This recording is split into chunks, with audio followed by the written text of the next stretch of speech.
yeah, tell us a little bit about where are you guys from? Is anybody outside of the state, and where are you at? Drop that in the chat. I'm kind of curious. We had some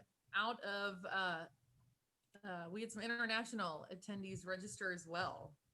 Indiana. So that's not too bad.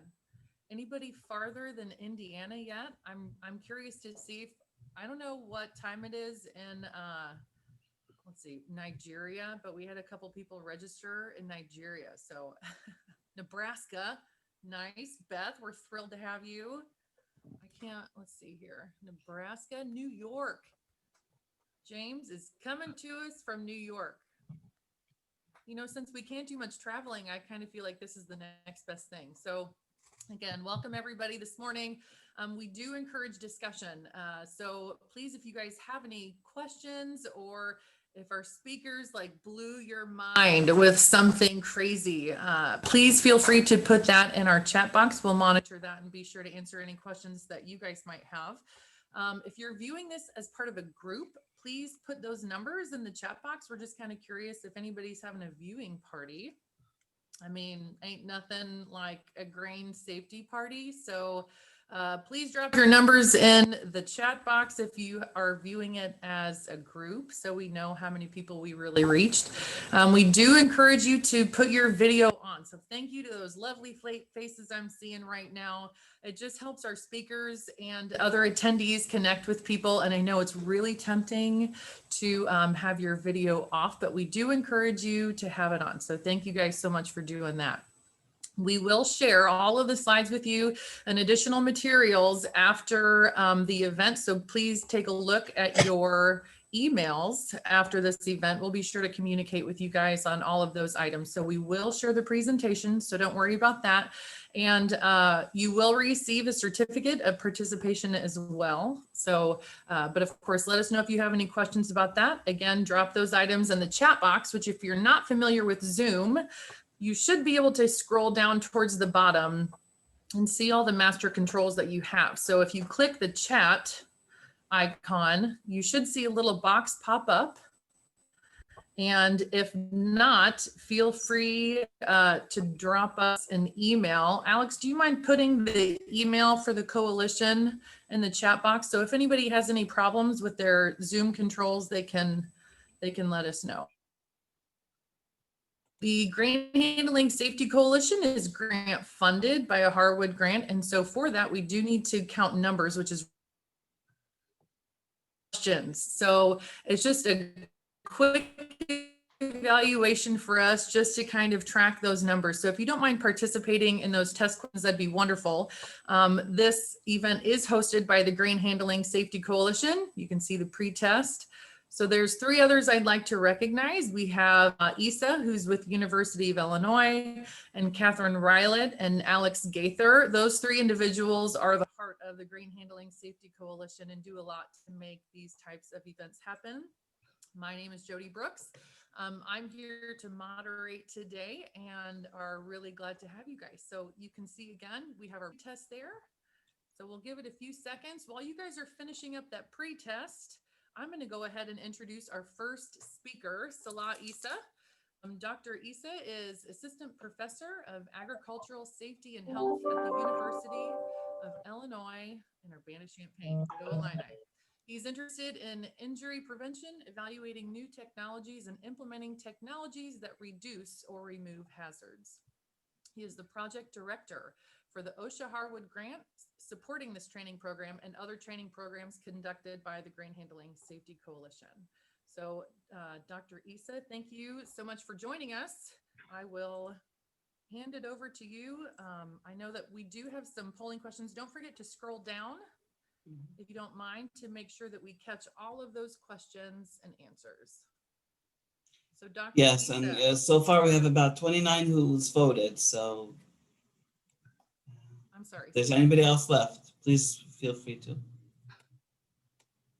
Oh, perfect. If you guys have any requests for music over the break, drop it in the chat box. I suggested some heavy metal, hard rap. I'm totally, probably not the right group. Chris Stapleton, the classics. I'm a fan of Stevie Wonder. I Can I think get we're started? finishing up the, yeah, that's perfect. Yeah. Go ahead. So here I'm just giving a quick introduction and to set us up for our day today. As was mentioned earlier, my name is Salah Isa. This is my contact information. I am an assistant professor at the University of Illinois in the Agriculture and Biological Engineering department. So if you have any questions on agricultural safety or research and stuff like that, feel free to contact me. Also, as a project director for this grant, I have to issue, in a sense, issue this disclaimer that this material was produced under this grant from the Occupational Safety and Health Administration under the U.S. Department of Labor. It doesn't reflect the views or policies of the U.S. Department of Labor, nor does mention of trade names, commercial products, or organizations imply endorsements by the U.S. government. Also, for any employees here in this meeting and employers as well, this is just a reminder on employee rights. So employees are entitled to safe and healthy working conditions. They're entitled to fair compensation. Also, they're entitled to report any unsafe conditions to OSHA without any retaliation. And employers are responsible for providing a safe workplace. And we have here below links that employers and employees can link on. And as Jody mentioned earlier, we'll be sharing all these presentations. So a big thing that we're doing, and this has been going on for years, a reason why there's a lot of focus on the grain industry is that it has been historically and continues to grow. Our bins are getting larger, more volume of grain is being processed. We're filling more, and as you increase all this capacity, it means that there's more chances for hazards, and that is in a sense what we're seeing. So we're seeing as corn production, on-farm storage, off-farm storage, bin sizes all started to increase rapidly from the 1990s to now. We also see that the overall grain entrapments has increased from basically 2003 to 2013 when we started collecting really good data. And more specifically, looking at the data generated from Purdue University, this is the number of cases per year, grain entrapment cases per year reported. And then there's this 5-year moving average. And what we tend to see is about 20 to 40 incidents per year, though when we have years that have a lot of wet and late harvests, we tend to see peaks in grain entrapments. And we know for 2020, we're expecting numbers similar to 2019 or higher even. And just comparing the last 2 years, 2019 to 2018, to give you a sense of the basically wet harvest, you can see that entrapments increased by 23%. It was the fatality rate was 61%. And a lot of it is actually occurring in commercial, 77%. There's tends to be a perspective that this is all occurring at farms. That's not true. Looking at actually the data year by year, it shifts between basically commercial involved between 40 to all the way to 70, and it kind of rotates. Some years it's more heavy in farms, some year we see more injuries in commercial. And yeah, and these incidents continue to rise or continue to be an issue. That's why we're going to continue to address them. And just a quick reminder, in a sense, these incidents are caused by bad grain. And that's why we have basically 2 wonderful speakers are going to go in a lot of detail on this topic of how bad grain causes these entrapments and how to prevent bad grain from occurring And that's where I'm going to end. Does anybody have questions before we jump into our next speaker?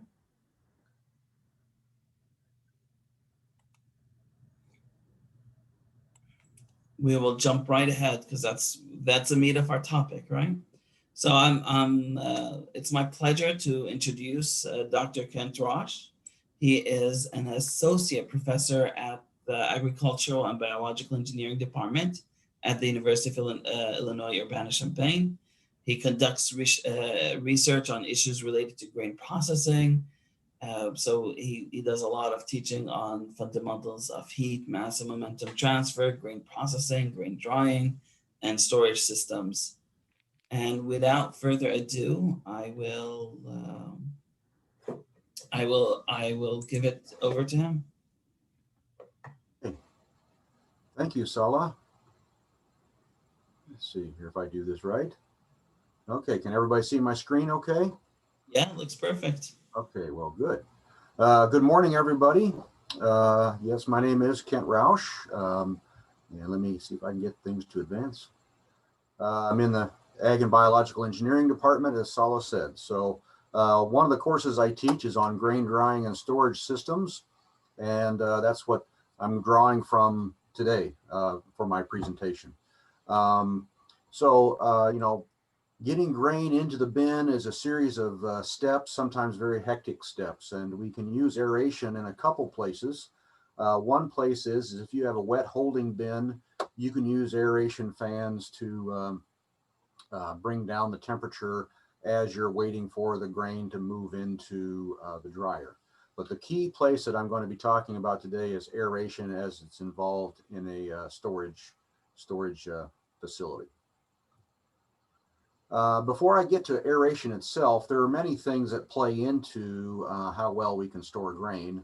One fact, it sounds rather depressing to start off with, is that the quality of the grain as you currently have it cannot go up. Sadly, it can only go down. So our job is really to maintain through management the quality of the grain that we're given.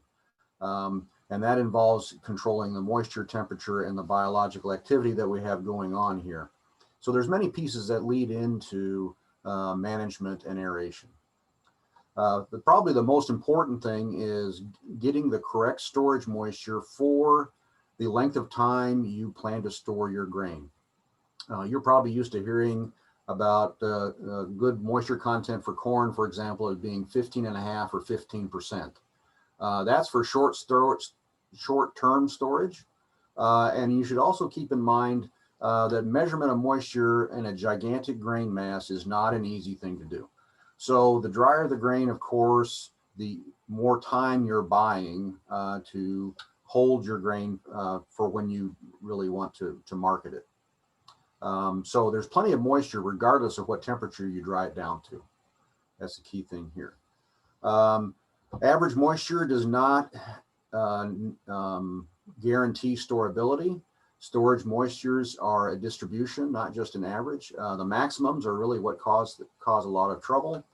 And really what we're looking for to control mold is getting relative humidity below 65%. So those of you that watch the weather know in the Midwest, good luck in getting below 65% relative humidity. So those are all sorts of things that are working against us. Temperature variation is really what drives aeration, and I'm going to talk about that a lot more. So maximum safe moisture contents is a phrase you may hear in a lot of handbooks. And this is why average moisture is not really a good descriptor of what you have. So if the maximum safe moisture content for corn at 40 degrees is a little over 15%, that means you don't want anything to be above that, really, to preserve it for a long period of time. So these moisture levels are really just kind of a rough guide to keep that in mind as you're drying your grain. So prevention is a good thing. Problems often arise before we know about them as we're putting grain into storage. The grain can be too warm, the grain can be too wet, to a whole host of problems. If the dryer isn't working well as you're putting it into the bin, or if harvest is wetter than normal, or if you have breakdowns or an unusual schedule for harvest, these all play into having at least areas in your bin, your storage bin, being too high moisture content. And this you should try to avoid. There's a lot of other things that play into causing problems. Prevention is a very good first step before harvest begins. Cleaning out the bins, or at least inspecting them to make sure that they're in good repair. Getting the dryer set up so you don't over dry it, but also so it operates evenly and in a smooth fashion. And then we're going to move on to aeration. Okay. You don't obviously want a leaky roof in your grain bin. This is most easily handled or fixed before you start putting grain in there. You want to make sure that your fans are working correctly, and make sure that power is running well to your aeration or your storage bins. Okay. Foreign material and fine material is something to be aware of. Sometimes this is very difficult to control based on the amount of time you have to get harvest done.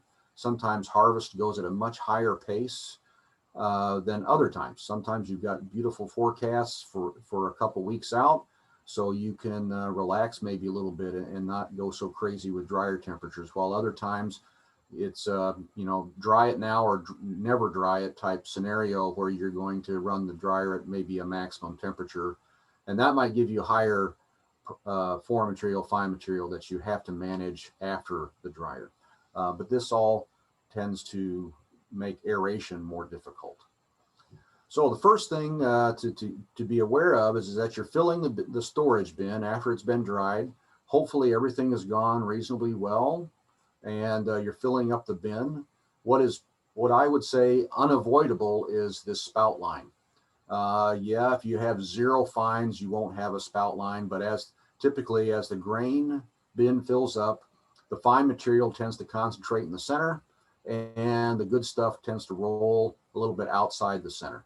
And this creates poor airflow when we're trying to aerate. So this is something we need to be aware of. Okay, so once we've got dried grain in the bin, we need to begin to decide how we're going to manage the grain. If we're going to sell it in 2 months, if we're going to hold on to it for 9 months or 12 months, this all factors into hopefully how you decided to dry it, and then how actively you're going to manage it. So a couple things here is that moisture migration is unavoidable. Okay, it's driven not by how well drying went, although that doesn't help. Temperature variations are what is going to drive moisture migration. And we know in the Midwest, we always have temperature variations, okay? Another thing to keep in mind is that aeration is not a drying technique. So if your grain is not getting dry enough, don't depend on the aeration bin to fix the problem. Dryers and the drying bin will reduce the moisture, whereas aeration is going to even out the temperatures or lower the temperatures, which should help you store the grain for a longer period of time. Okay, so what is moisture migration? Okay, when we first put the grain in the bin, typically it's warmer than later on, let's say in November, December, at least in the upper Midwest. Okay, so that grain is going to begin to cool down. And as it does, the cool air is going to flow downward inside the bin. It's going to intersect here in the center at the bottom with the warm grain in the center. And then as it gets warmed up, it's going to rise. And when it reaches the cold air up here at the top of the bin, okay, a lot of times the moisture that's been picked up in the center of the bin will condense up here at the top of the grain. This is why grain tends to crust over with time. And so unless you have 0% moisture in your grain, which nobody does, thankfully, you're going to have moisture wanting to condense here at the top center of the bin. This is what happens as grain cools down. So you'd want to aerate to even out these temperatures and lower them as well as the grain is initially stored in the bin in the fall. Now, when we move to warmer temperatures in the spring, whatever that means, right? That might mean March, that might mean April, that might mean May, which means that you need to monitor grain temperatures in your storage bins. Okay, the outer area of the bin will warm up, and that air will rise to the top. And then because the cold air is heavier, it'll descend down through the center, drawing the warm air down, and the moisture in the warm air will condense in the fairly top levels of the grain, although not quite as far up as perhaps it did in the fall, if you allowed it to happen. So this is if you do not aerate and to maintain a uniform temperature. So these are the two phenomena, warming or cooling. You will have moisture migration, regardless of how harvest went, how the drying went, the quality of your grain. Okay, so an example of moisture migration is that I draw from my kids. They used to carry their lunch to school all the time, and they would fix themselves a nice lunch meat sandwich every morning. So they do the wise thing. They'd fix the sandwich with lettuce and some cold cuts and some nice soft bread, put it in a Ziploc bag, put it on top of an ice pack because you don't want food poisoning by 1 in the afternoon. And so they would come home in the evening and say, my sandwich got soggy. I'm going to have to work on that. So they would double wrap their bags with plastic.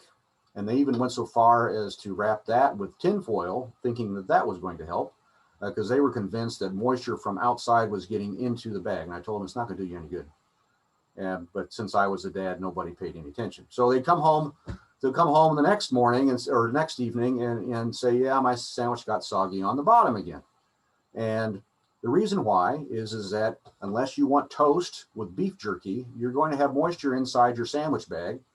And that moisture that you want for your sandwich is going to migrate towards the colder region of the bag. So this is what you're up against when it comes to trying to avoid moisture migration. So really what you're after two things. Okay, first off, you want the temperature variation to be minimized as much as possible. You also would like to have the temperatures lowered so that your the biological activity, molds and insects, typically in the US is what we're worried about, is minimized. So, you know, if we have a nice cold snap in November, that's very handy, running the aeration bins to drop the temperatures down nicely to as cool as you can manage.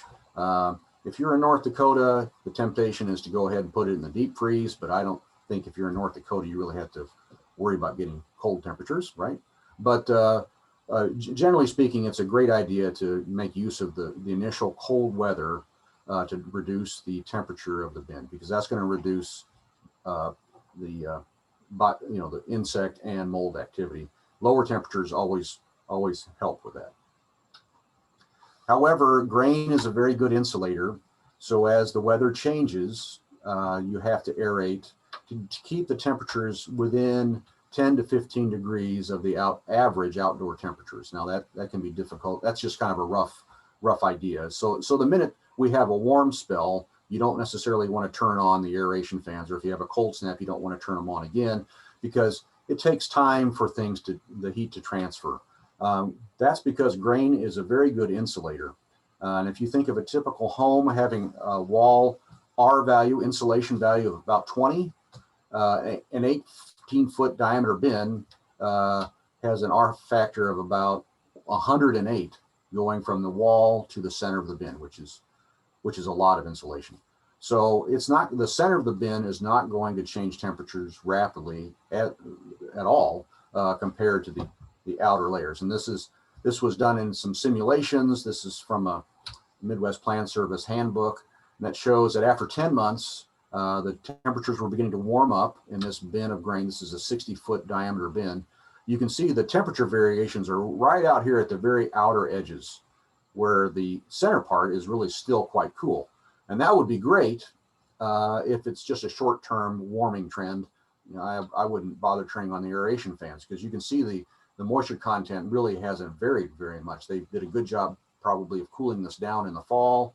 So the moisture is at a nice level. This is like about 14%. Okay, so that's good. If this was to continue though, you might want to turn on the aeration fans to kind of level out these temperatures so that the air currents don't begin to move moisture all over the bin and cause other problems. Another advantage of aerating the bins, as I mentioned, is cooling down the entire grain mass is an advantage no matter where you are. But you got to do this within reason.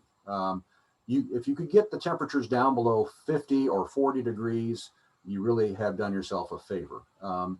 I don't place any hope in killing insects, really. And certainly there's no hope in killing insect eggs. And so just because you've dropped the temperatures down to 35 degrees, the minute it warms back up, the insects are going to hatch, or they're going to become come out of dormancy and then start to reproduce. But at least if you get it below about 40, 50 degrees, the insect activity is going to stop. It's not going to deteriorate your grain. And so this is a main thing. And molds, of course, will slow down greatly. This kind of says the same thing. So you're just slowing down the insect problem if you drop the temperature. Again, you would like to keep the aeration of the bin temperatures to within 10 to 15 degrees on the outside for longer term temperature trends. So like, for example, in the spring, when you see that, yes, indeed, spring truly is here, you might want to gently begin warming up the grain, because you're going to get these air currents moving moisture around in the bin, which is not a good thing. One thing I think I skipped right past, I meant to mention, is that we need to adopt, I think, as standard practice, coring the bins after you put the grain into the storage bin.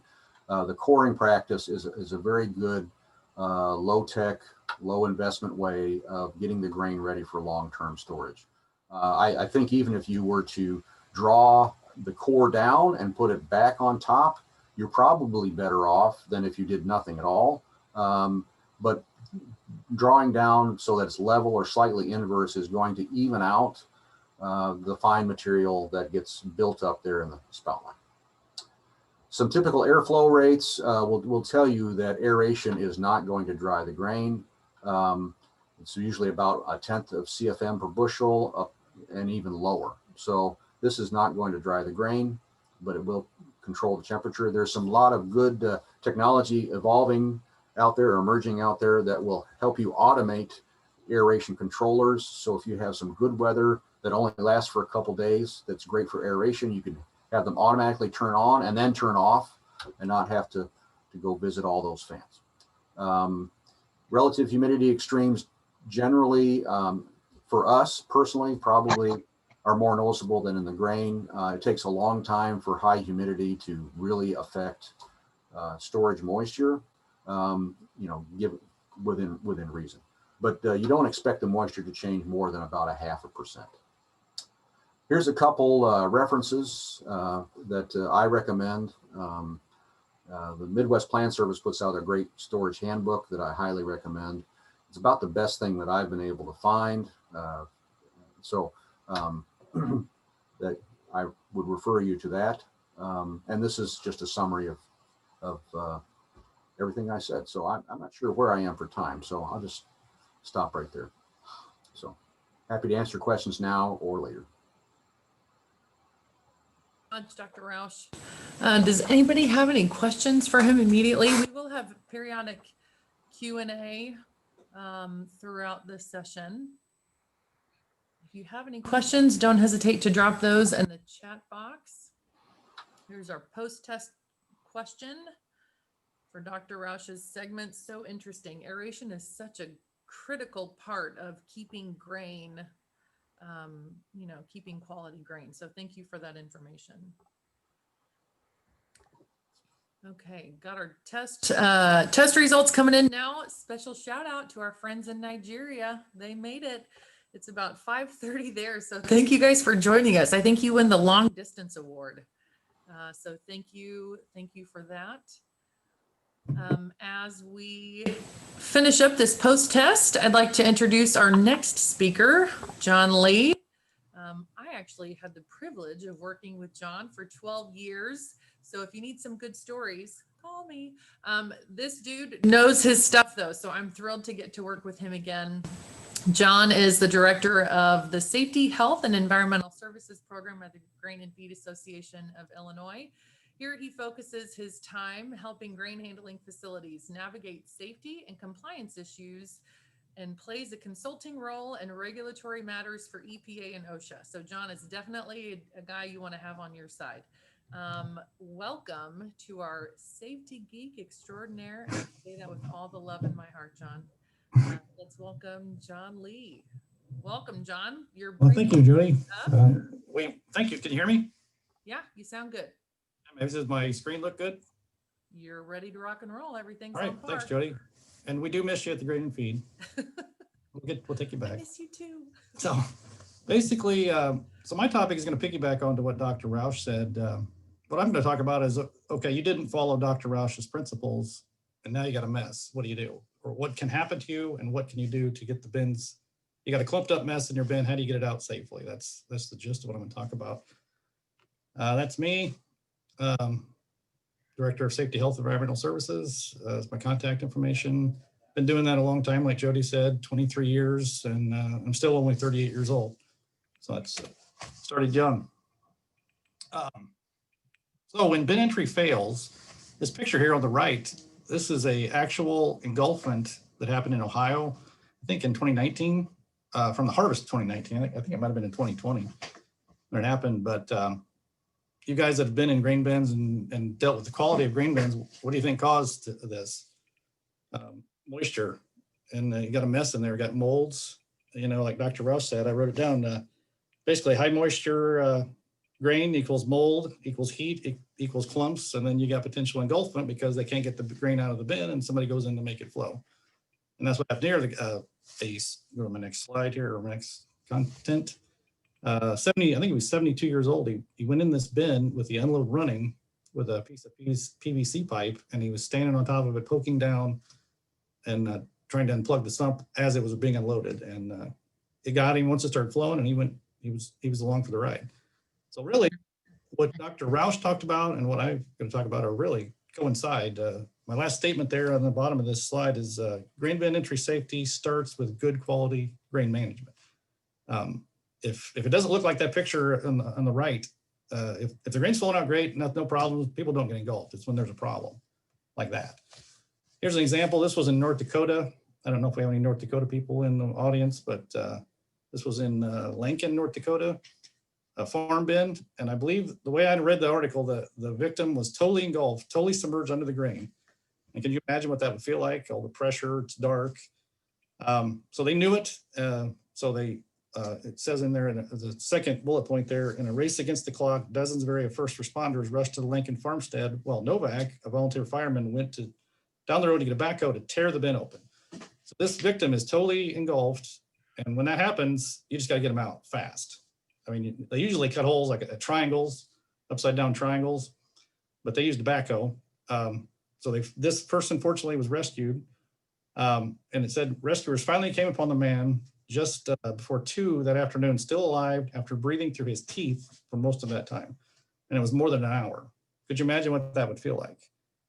And the reason, I'll get the reason why he lived. I think you'll probably intuitive why he lived, but they got there and they tore a hole in the bin all right. Generally, you don't make that big a hole in a bin, but this wasn't a real big one, so you could get away with that. You cut a big hole like that in a big 105-foot commercial bin or bigger, you could bring the whole bin down on everybody. But successful rescue, I don't want to criticize anybody, but that's pretty intense hole. So the physical effects, this is what the victim would have, the one I just mentioned there would have experienced. So he was worse than the guy in the picture there on that slide. You know, you try to breathe, if you inhale the pressure, you can't exhale. So you go, and then you can't exhale right. I have been in situations in training up to the armpits, and you can breathe, but it's a shallow breath, but it would feel it's not fun. It says at the bottom, the very bottom, the average rescue is 3.5 hours. I think that's ambitious. I think they're longer than that. But what if the victim was caught in the bin for 3 hours with a farmer? Nobody knew they were in there, and then the rescue took 3.5 hours. Could you imagine what your feet would feel like because of the restricted extremities? Your feet would feel like dead fish. You wouldn't even feel them. Also, all that pressure, just like being underwater, you get nitrous gas poisoning. It builds up in your system because of all the pressure on your body. Usually the rescues are a slow process, like I mentioned. They put a tube around, like the guy in the picture there, and then you slowly take the pressure off and your body can recover. But if you could just yank somebody out, like that in that picture, they have a rope on them and a harness, they could crash. So some of the rescuers will have, I don't know, I'm not sure what they call them, like pressure bags to prevent that. Put it around the victim's legs once they get them uncovered. But what gets people is they aspire the grain and they ingest it. They get it in their airways and their mouth, and then they can't breathe. So the victim, the story that I told in North Dakota, he breathed through his teeth, so he kept his airways free, his mouth free. Other people have survived using a dust mask, pull their hat over their face, you know, any way to keep the grain out of your mouth. But it's suffocation is what kills you. Usually, you can die just from the pressure, though. So some of the conditions that would cause this. So the dangers of flowing grain, it's quicksand. It all comes down to simple: never get in a bin that's flowing on purpose, like these three pictures show. Never get in on purpose, or never get in a bin that can flow unexpectedly. That's what it comes down to. But here's an example. This is about the only funny thing I've ever seen about grain entrapment. But this is, if you're in flowing grain, this is what happens to you. And this is pigeon entrapment.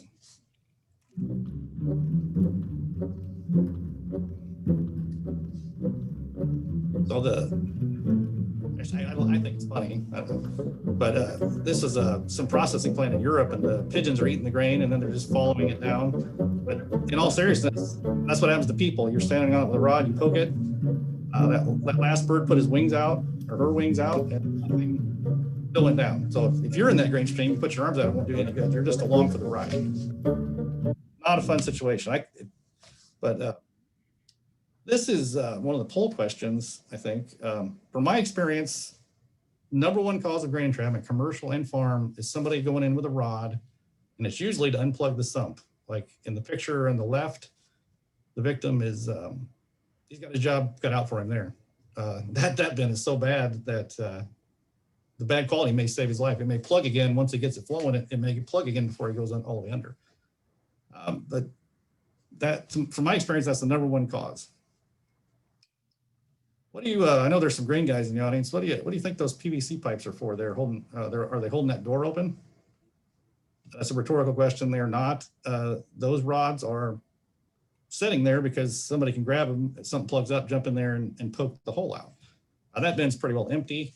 Still a hazard. And that company had an engulfment 2 years ago in the summer. A 30-year experienced guy poking and cleared it, and he went down so fast it was up to his armpits before he knew it. The poles, rods and poles and PVC pipe around grain bins have killed more people than you can imagine. It's not, guns don't kill people, people kill people. It's the rods don't kill people is what they do with the rods. Get them.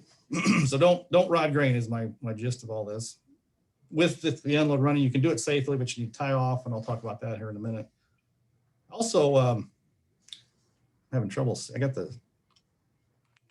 Can't see the top of my screen there, but grain engulfment can happen from side entry too. The pictures I've showed so far are top entry, but from my experience, as many or more happen from side entry as do from top entry. And here's an example where the two real little circles are. I guess I can point to that. These guys went in a side hole like this upper right picture, and then they walked up. So in the middle where they were at was ankle deep, wasn't a hazard at all. But they crawled up on the pile to break up these pyramids that formed because of bad condition. Also looks like there's a crust down here. That is not a good place for them to be. So I always mention that just because you go on the side doesn't mean the hazards are over. A lot of the commercial industry decided they just won't allow a top entry anymore. And some think that will solve all the problems, but it doesn't. So anytime you go in a bin, you have to evaluate the walls. If you look at that lower left picture, there's a bunch of stuff stuck to the walls. There can be grain 2-3 feet thick hanging on the wall, and it can give way and fall on you. So the number one way is engulfment is rodding from above, like the example I showed, the two examples I showed. The second most common way is the grain hung up, vertical crust. And I have more detail on those. That's second on the left. The middle picture is the third most common. And then I'll talk about that more in detail in a second. And the fourth most common is flowing grain. And that generally doesn't get adults if it's good quality. It's usually kids in a wagon or something playing. So the angular pose. Every flowing material has an angular pose it wants to go to in gravel, sand, dirt, wheat, corn, beans, soybeans. The chart I have there is for corn.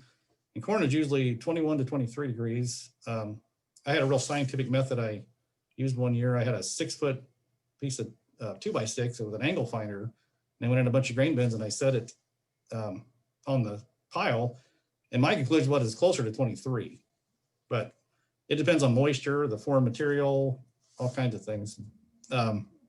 But if you see grain like the diagram on the right, or picture, whatever you want to call that, that's the second most common way people get caught. And what you get is a crust. A crust can form in here, in the front of it, and then you can break that crust up, and there's good grain coming behind it, and it's all wanting to go back to its angle of repose. And you could be, you're standing right here poking up a 60-degree angle, like the picture on the right there. You poke it, and it avalanches, and then the good corn wants to go back to its natural angle, and you're here laying on your back, dead. So obviously you don't go right next to it. Picture, these are, Dr. Roche, I'm sure could talk in detail, what he could probably tell you exactly what caused this. The one on the left looks to me like it wasn't, it's again, it's high moisture, which causes mold, which causes heat, which causes out of condition grain. But it didn't look like it was cored, and maybe something plugged and they couldn't get it cored. But I always joke with when I do training, where would you want to be in that bin? And the answer is not in it, period. The one on the right looks like a vent on a roof vent leaked, and you got like a chimney effect. And obviously you wouldn't come in from underneath it and poke it. So these are just the hazards that people need to be aware of. It also looks like a rude gesture too. So here's I call this my salt box demo. And it's sea salt, coarse sea salt, cinnamon, and pepper. And it's like an hourglass. And that's my wife with her fancy nails. We're going on vacation in a week. So she got them painted aqua. We're going to Florida. But she's going to flip this over and watch what happens. No matter how you can shake that thing up, do anything you want to it, and the fines, the little pieces, always go to the middle, which there's no sound with this. You might hear a dishwasher close or something. This is my kitchen. But see how the cinnamon is building up right there in the middle? That would be the spout line that Dr. Rouse talked about. And if you don't core that bin, you can't get air up through that area, and you're gonna have a serious problem. Which most of the grain elevators will do that. They'll core it. They get preached from day one. They have to do that. But a lot of the farms either don't do that or can't do that, and they run into a lot of problems because of it. So it's very important. In some of these big commercial bins, you could pull out 30, might take 30 loads, maybe more, to core it, to get it all the way out. And you don't want to just do it partially. Here's another one. This was from 2020 grain early in the year. And that just looks scary. I don't know. I think it'd be obvious that you don't want to be underneath that, but that's some funky stuff going on. Went in wet, the molds formed, got heat. Here's another one. This is a TikTok video, which I still don't even know what TikTok is really, but this is in North Dakota, and this is one of the worst quality bins I've ever seen. And just watch what happens. These kids are in here trying to get it to flow.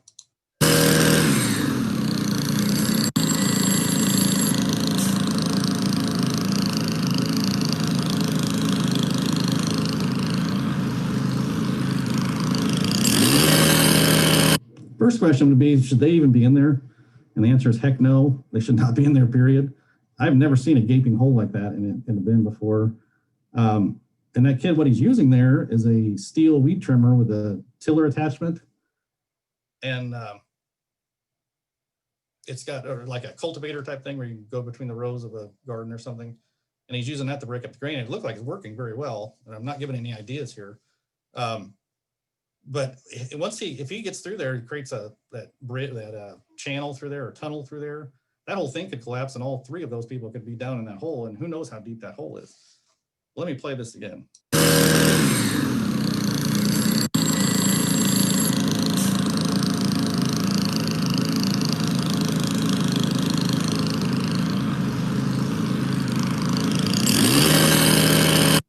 I know the harvest of 2019 was a very wet one, especially the farther north you went, and I know North Dakota had all kinds of problems with that.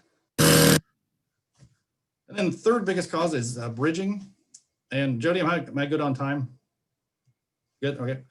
And this is what Dr. Rouse talked about, the moisture migration causing the crust. You got warm I wrote it down. Moisture moves from warm, moist to cool areas and then forms a crust. And then you can have void. So you've filled the bin and then you start unloading it and you create air pockets underneath it. People don't know those air pockets are there, and they could be a huge air pocket. And in fact, there have been bins, 60-foot diameter bins, totally empty with a bridge of grain across, a 2 feet thick crust of grain all the way across, and underneath it's nothing. So you got a bridge like this and 60 feet of nothing underneath, or 40 feet of nothing underneath it. Obviously, if you go in a bin and you don't sink in to almost your knees, corn or beans or whatever, you got a problem. If you walk in, it's like walking on concrete, you got a problem. If you pulled, let's say most of the commercial guys know, and probably the farms do too, if you pull 5 loads out of a bin, 10 loads out of a bin, and it hasn't moved on the top, you got a problem. That's not extremely rare. I have a better example of bridging coming up. That is more rare. This type of thing is more rare. But again, this is quality management. And let's say you had in a big bin, you had a bridge like this, and then it broke on its own and you didn't even know it was there. Where did the chunks go? Well, eventually they end up down here, and then you get somebody crawling up the ladder, going in with a rod, and they trying to poke down to get that with the unload running. So it's all interrelated. Here's another one that'll blow your mind. I'll show this one twice. I'm not even describing it, I'm just going to play it. Now this is quality corn. Taking 5 loads out of this bin and we still can't get through it. Why won't it come down? Whatever. Let's keep jumping. Well, he found a bridge. I don't know if you saw that. And if you know you've pulled loads out of the bin and it hasn't moved, like I said a minute ago, you don't go in. I don't know if you noticed the grain was sprouting in there. It's starting to grow. He wasn't sinking in at all. There's all kinds of molds and stuff in there, and that can make you extremely sick. It's called grain fever. People get hospitalized with that. They get so dehydrated. You would not want to be in that bin doing what they're doing. But one more thing he did. Let me play it again. I'll try to pause it. Now this is quality corn. He stepped over a running PTO shaft. It does have a guard on it, but that's highly recommend you don't do that. That can change you from a rooster to a hen pretty quick. Taking 5 loads out of this bin and we still can't get through it. Why won't it come down? Whatever. Let's keep jumping. So if he fell, you would think he would fall in the middle, but there's probably a tower under all that grain holding that up, would be my guess. But okay, so now you got a mess and you don't want to get anybody killed, but you want to get it out. So what can you do?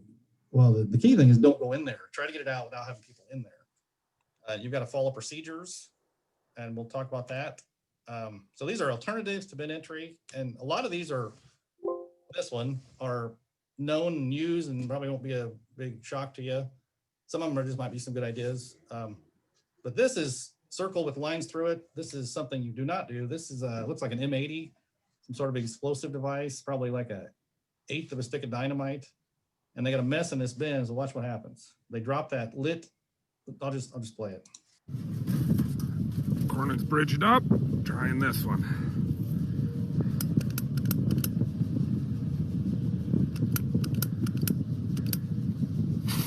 Whoa!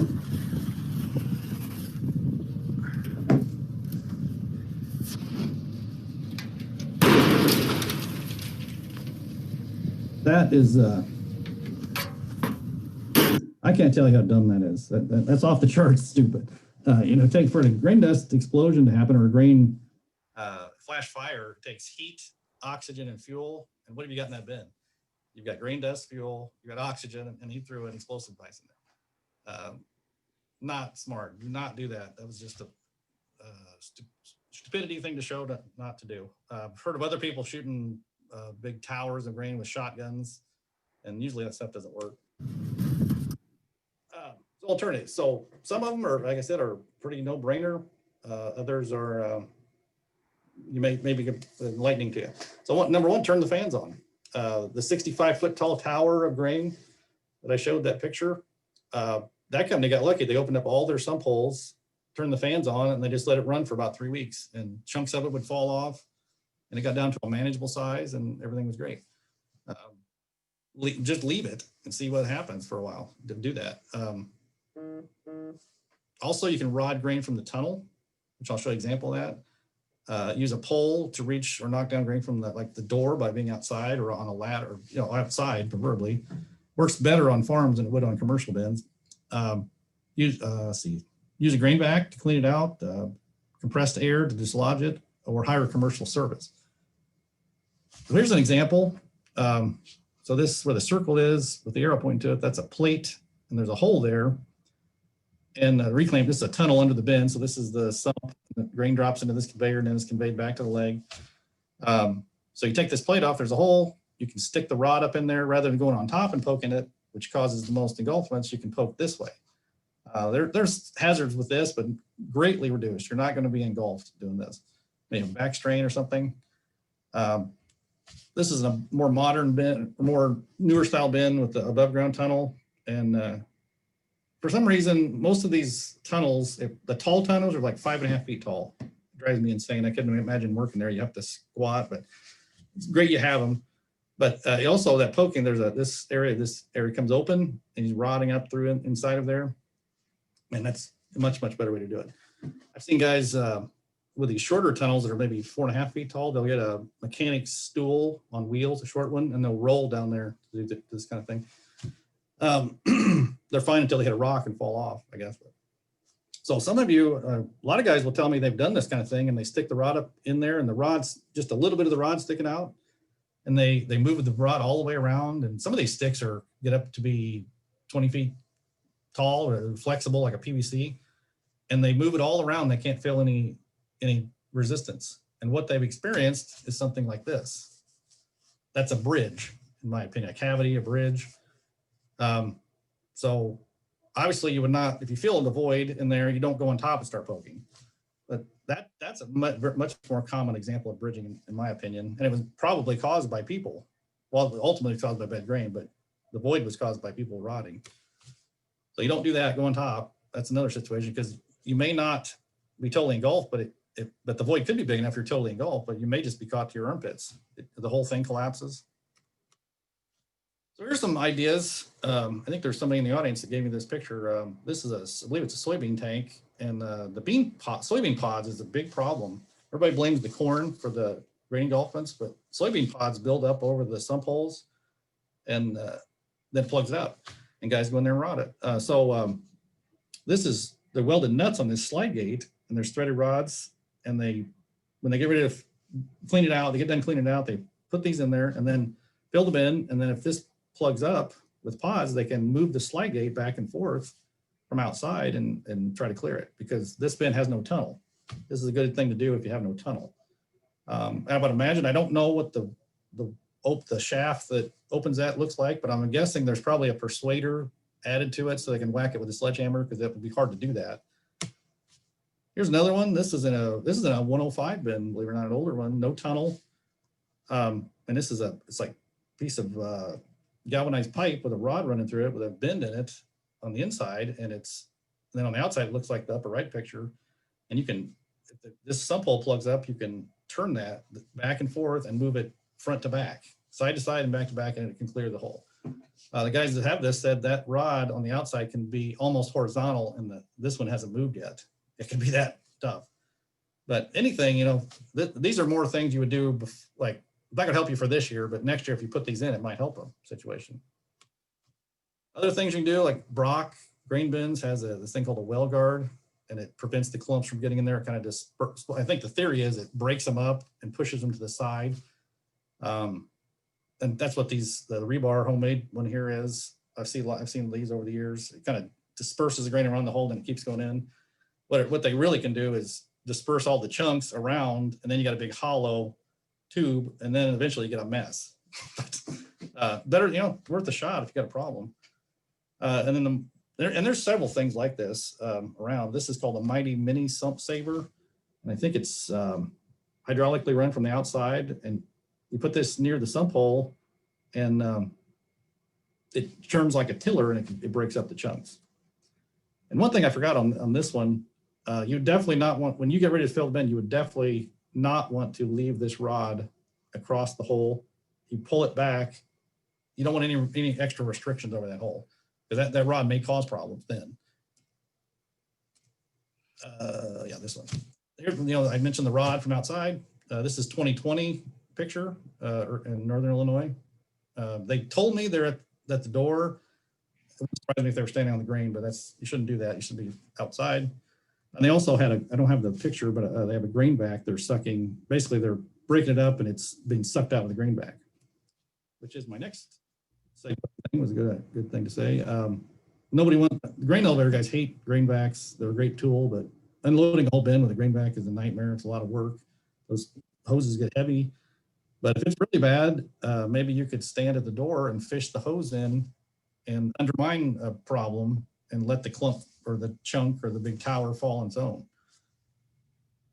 But if you're going to use a greenback, of course, you got to train people. In my career, I've seen 3 people crawl up on a pile with a greenback, and these things move grain fast, and then the hose gets away from them, and they engulf themselves, sucks themselves right into it. So they got to be trained on how to use it, the right PPE. And this one scares me. This is extreme cases, like in 2009, this was used a lot. So companies would rent one of these big air compressors, which can put out 250 PSI, I think, and they're heavy duty. And then they make these air cannons, and they can come in the tunnel and put these up in take the plate off and jam those up in the hole. Or they could make it really long and stand at the door or a safe distance away and try to whittle away at a tower. But if you're going to use something like that, that's, all the PPE's got to be worn. You got to use your Chicago fittings. There's on the Chicago fittings, you got to use the clips. Yeah, as a safety person, that scares me. That's a last resort in a horrible situation. Or then here's what I would do. And I'm a safety guy. I don't deal with money, but I just hire a commercial service to come in and do it for you. They have equipment that'll do it. They're pneumatic whips that go around there, and they'll break up the grain and it'll flow out. There's Mole Masters, one company. There's a whole bunch that do it. The ethanol industry uses them a lot, I think, in processing. So 5 critical steps. The commercial, I don't know how many farm people are on here, but you don't have to do this on a farm, but the commercial industry, you got to do your either confined space entry or bin entry policy or procedures, checklists. You got to evaluate, and then the checklists are about evaluating what's going on. And number 1 is you got to turn off the unloads and lock it out. There would be so many people alive today if they would have turned off the unloads before they went in. The reason they don't turn them off, I forgot to mention that, is when you go in with a rod to poke, it's very hard to find the hole if you don't get feedback if you've got it or not. If it's not running, you got to lock it out, go in, or poke at it as it's locked out, go out, turn it on, see if it got it. If it didn't, you got to lock it out again, go back in and out, in and out, in and out. People get lazy and don't want to do it. Atmospheric checks with a 4-gas tester, lifelines, if it's possible, many times it's not, but never enter alone. Don't let this happen to you. Most of the victims that I've read about that survive, their biggest emotion they feel afterwards is, of course, relief and then shame. Almost very rarely does that person not know what they did was wrong, and they're embarrassed too, because they put their friends and their local communities at harm trying to get them out. And protect your most valuable resources, our workers. And Jody, that's all I got. Much quote of the day changes you from a rooster to a hen real quick. I don't know where in my life I would really use that quote, but I'm putting that one in the bank. Thank you for the good intel. We have Q&A now. And John, one of the questions we got while you were speaking was, what happens to the grain that is taken out from coring? We try to ship it if you can, but like Dr. Ralph said, they'll put it back in bins sometimes, but usually you want to get rid of it because it's not the best stuff. Yeah. But, blending is the bread and butter of the industry. Is, you take some good grain and some decent grain and you make, there's good grain, bad grain, you make okay grain out of it. So you keep it moving. You keep grain moving, you don't have, the problems go away. A lot of them do. Keep it moving. That's an inexpensive solution as well, you know. We have your post test up. Please participate in that. Again, as I mentioned early on, the coalition is grant funded. And so this helps us kind of report on those numbers so we can continue to bring you guys some more excellent education. So please participate in that post test. John, you also kind of covered the methods to use if there's big towers or bridging. I think that was another question, but you seem to cover that pretty well. So your top clearly was hire it out if you can. But beyond that, for bridging, do you still suggest, like your top suggestion would be to use like a rod from the top for bridging? If you could do it from outside, it'd be okay. But you don't want to go, obviously don't go on top of it and rod. Yeah. My suggestion is let it keep, hopefully it'll keep flowing and it'll break on its own. Yeah. So give it time. Yeah. You know, and every situation is different and it's a nightmare. The grain people in the audience could tell horror stories, I'm sure. Like Yeah. Dr. Roche said, you know, you get the grain and you can't make it better. You can only maintain it. And some people don't know what they're doing. And it's amazing. You know, there's millions and millions of bushels of grain or dollars of grain in those big commercial bins. Yeah. Was anybody else most covering? people do, but they get in trouble. Yeah. It's so wet, you can only dry it so much. Yeah. My heart jumped a little watching some of those videos. I just, oh my gosh. Some of those are really unbelievable examples of what not to do. And you know, so many of these educational programs are all about prevention, you know, preventing, like you have prevention and rescue, and we don't focus on the rescue because our focus is on prevention. So if you don't have to, try not to go inside those bins. They've given you some awesome tools. Dr. Roche or John, what do you feel is the simplest and easiest way to prevent some of these hazards? Like what's the best way to keep your grain in good condition, do you feel like? Well, that's a tough question, and because you're still subject to what is going on during harvest. I mean, we're not totally disconnected from a good harvest versus a really wet harvest, but you know, starting out with good quality grain, getting it dried to the right moisture content. I think the coring is a very simple thing to do, and if you can plan ahead enough to know, okay, I'm going to sell some of my grain immediately after harvest. Well, I'll just sell what I core immediately after harvest and get that out of the way. Then what you're storing for longer periods of time, I think, is easier to manage.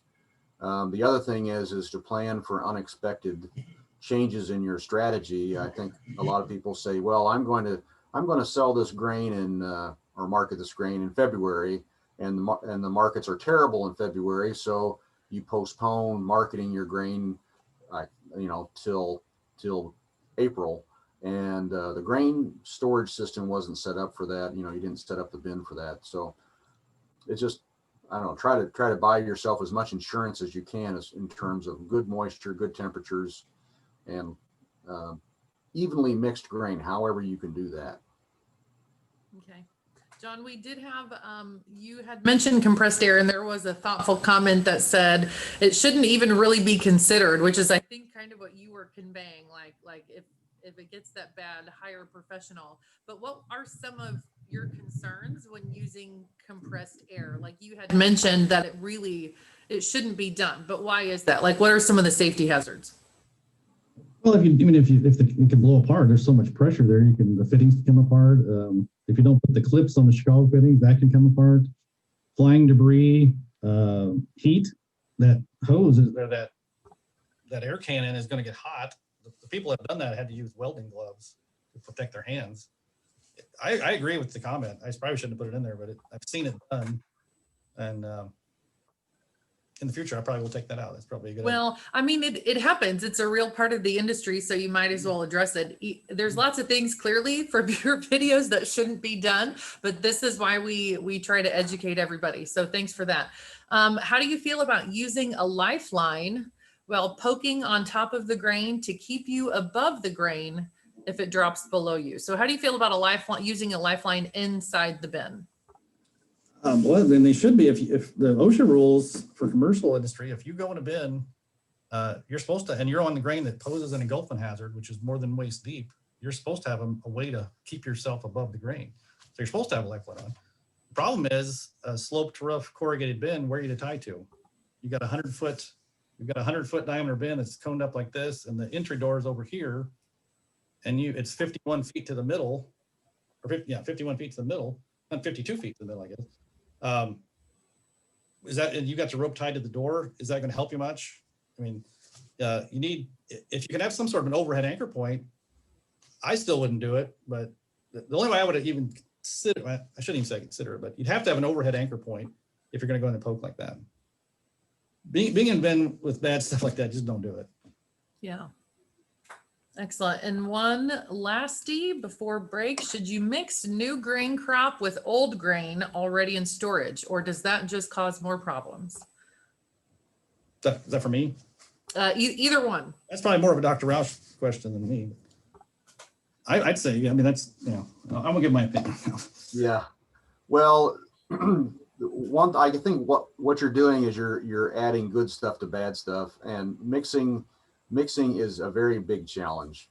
And so really you're going to have layers of bad stuff on top of good stuff, and good stuff on top of, and so I don't think I would recommend that. I would say, okay, here's the situation in this bin. It's grade A, grade B, grade C, and I'm going to keep that separate from my really good stuff or my really bad stuff. So, obviously if it's serious molds or insect problem, it can very rapidly spread.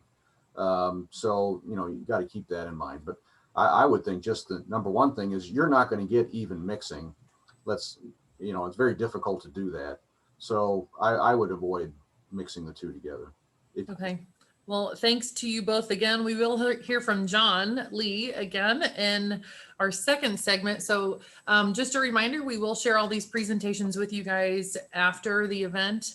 You will receive an email likely early next week regarding that, and we will take a quick break. So let's reconvene back here at 11:15 a.m. That gives you 7 hot minutes. I'll run some slides, play some good music, and we will see you guys back here at 11:15 for some more excellent tips. I don't think we can hear you, but if you want to do a chat message. No, the poll. Oh, we can hear you. We got you. Technology. Okay. Don't worry. I was apparently singing into my hand mic and nobody could hear the music. So you'll have that. I just launched the pre-test for session 2. Perfect. All right, so here we have our pre-test. Please go ahead and complete this. We'll give that a couple of seconds here while I introduce our next speaker, Butch Hendrix. So Butch Hendrix is the corporate safety director for Kokomo Grain Company in Kokomo, Indiana. Since graduating from the University of Illinois, he amassed a long list of skills, and listen to this. Serious injuries and fatality investigator, crane operator and welder, volunteer firefighter and police officer. So cool. I'd like to welcome this potential brother to Jimmy. We've got Butch Hendrix. So Butch, thank you so much for being here. We appreciate you sharing your knowledge. As everybody finishes up this pre-test, you can go ahead and get started. At least one more. There's a second pre-test coming? Or no. I meant as in participants. Oh, okay. Thank you. Yes, we do have some questions that we'll ask you guys at the very end of this session, just as a little quick evaluation before we close out the entire session. So again, thank you for being here, Butch. All right. Good afternoon, good morning, wherever you're located at. We're going to talk about some cold weather hazards. And again, I'm Safety Director at Kokomo Grain. I've been here for about 6 years now. My contact information is down below, Hendrix at kokomograin.com.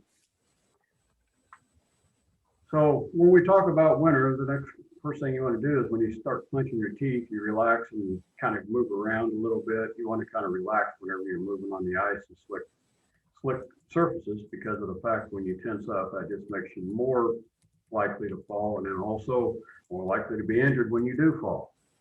So we're going to talk a little bit about slips, trips, falls, winds, tornadoes, snow, ice, sleet, rain, power lines, and all kinds of good stuff that comes back to winter. As you see in the pictures here, you can get a myriad of different types of weather when it comes to wintertime. 2019, we had some high winds down in Texas.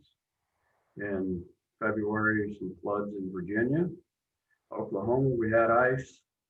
I used to live down in the southeast Missouri area. We had, in 2008, we had a very large ice storm that took out some of the power grids.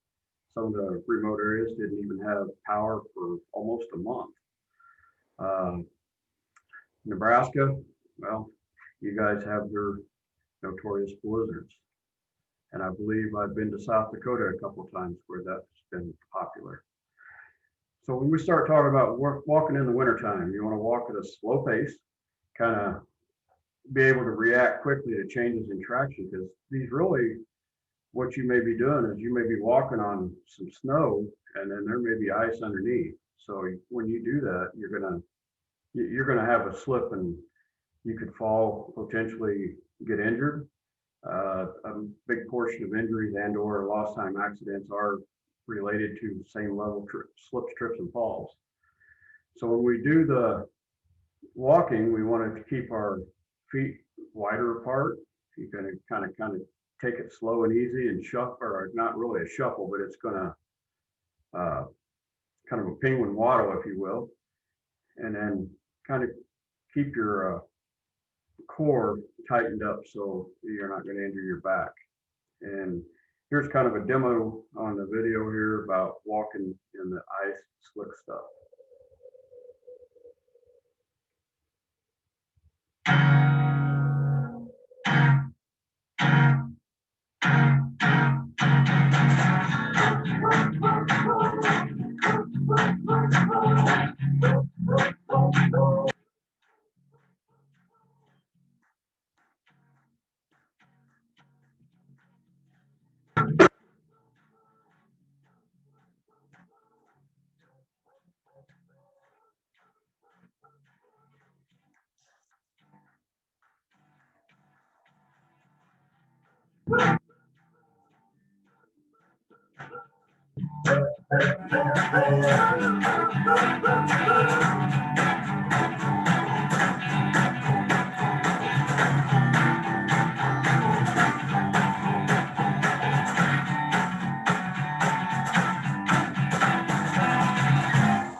Okay, so as I said, thanks to our Antarctica friends there that shows their demonstration.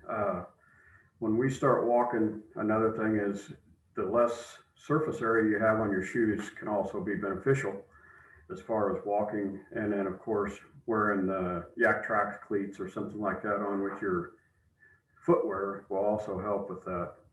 So more of the things that we talk about in the wintertime, of course, we always have the glorious, gets dark at 4:30 in the afternoon and don't get daylight until about 8 o'clock in the morning.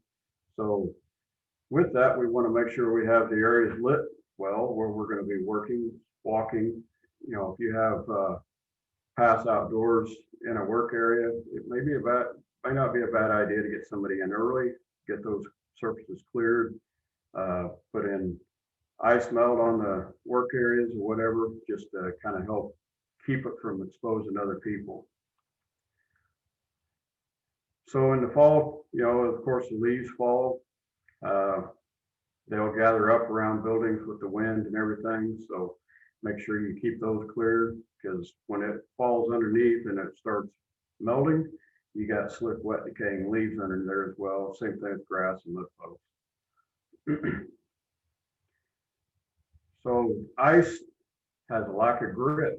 Remove snow and ice and then spread de-icer. Now, one thing to keep in mind about rock salt and de-icer is just standard rock salt. That a lot of times is only good for a certain amount of temperature. I'm not exactly sure what the temperature is, but I want to say the 25, 30 degree range.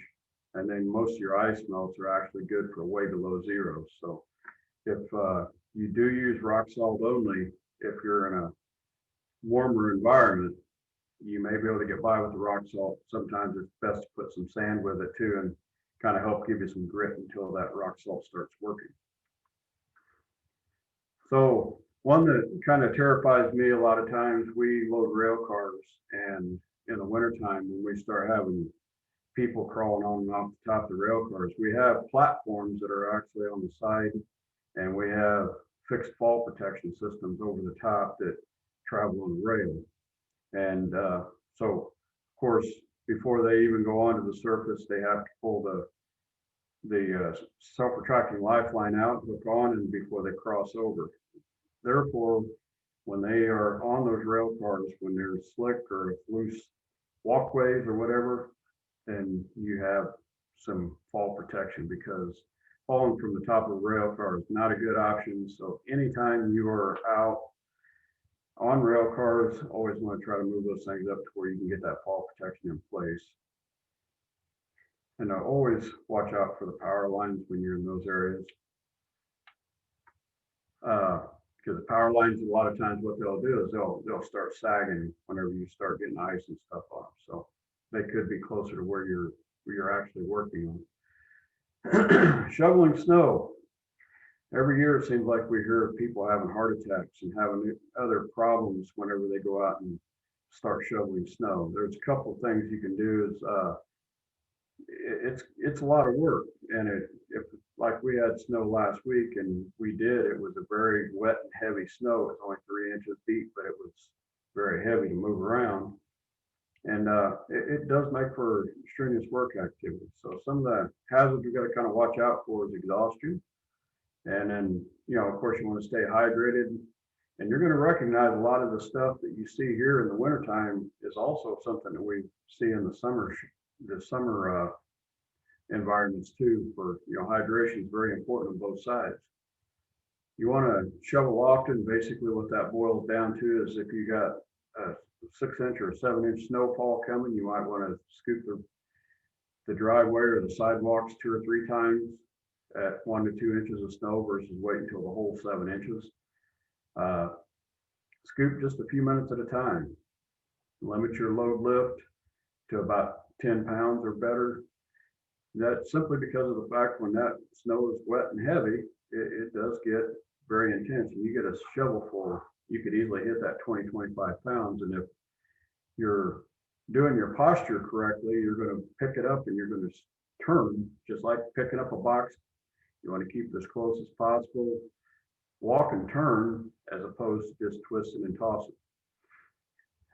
Just don't exhaust yourself completely. If you start having, start getting tired, take a break. I'm sure that snow will sit there and wait on you.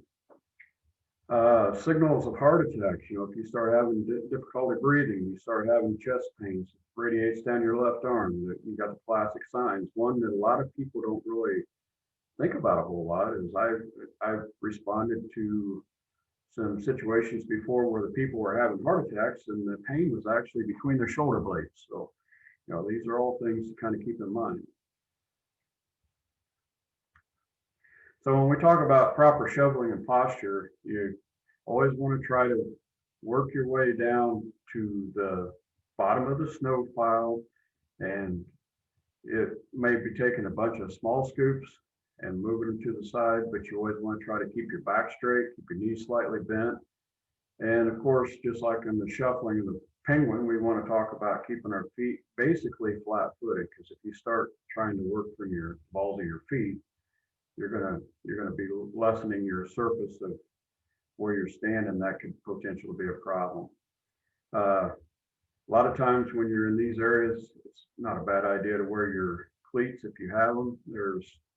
These cleats are available in a lot of different places. Some of them I've seen that's just been strapped on the front of your shoe. It's got like 4 little spikes across the front of it.